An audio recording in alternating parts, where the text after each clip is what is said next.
My name is Lionel Dunlop. I am 37 years old. I was first diagnosed with testicular cancer in 2006, just shortly after I came back from our honeymoon. It was a very difficult time for myself and my wife.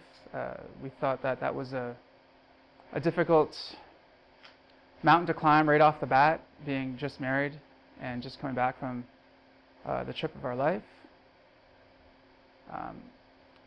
But I had surgery. They removed the tumor, and shortly after I got a call. They had found that the cancer had spread into my lymph nodes, and I had to do chemotherapy. So that was a bit taxing on the soul and the mind as a young adult. Looking at my friends and looking at their relationships and how it seemed as though that they didn't have any of the struggles that I was going through, and I felt a huge weight on my shoulders, not only for my well-being but my wife as well. Like, it was a lot for her to take in. So when we started the chemotherapy, it was a life-changing experience. I had to stop work. I was too ill to even walk around. There was a big stress on, again, my family life. One thing that does ring true to my heart is that the support network that I did have from family and friends. We had a head shaving party when I first started to lose my hair. All my friends came down, and we all had a ceremonial head shave together to boost my spirits, and I found that unbelievably supportive. And again, all my family was there around me, supporting me throughout that difficult time.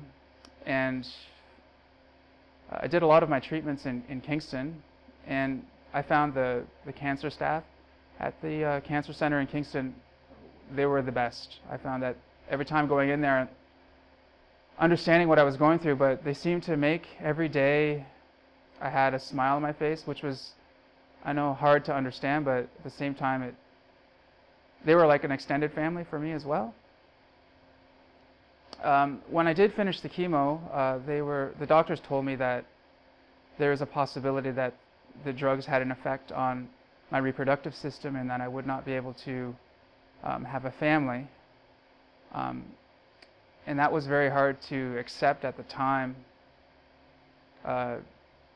Just understanding that I wouldn't be able to have a little baby of my own, it was a bit heartbreaking, but they told me that it doesn't happen to everyone and that I might be okay. And we ended up having our first child last year. So it was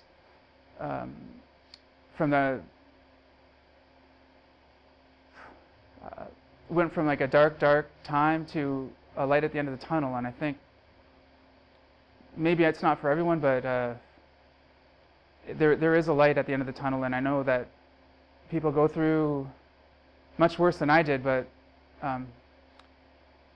I know that it works. The medicine works, and having positive energy around you all the time can really do wonders. And now we're having our second child, and it's I feel blessed every day.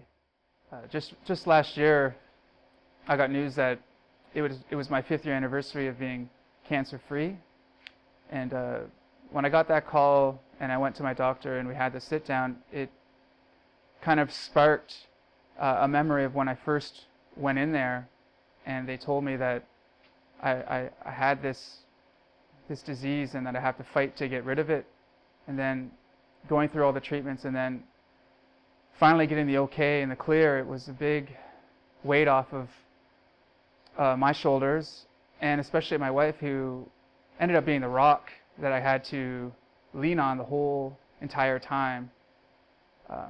It's unbelievable how much strength she had for me, because I wasn't able to do anything for myself. The simplest of tasks seemed impossible, but she pulled the weight. She pulled the weight for 2, and I can't stress how important that is right off the bat as a test of the marriage, to kind of solidify the feelings we have towards each other. It really was a test, and it was right off the bat. And I feel grateful that I found someone so lucky. I feel so lucky to have someone like that in my life.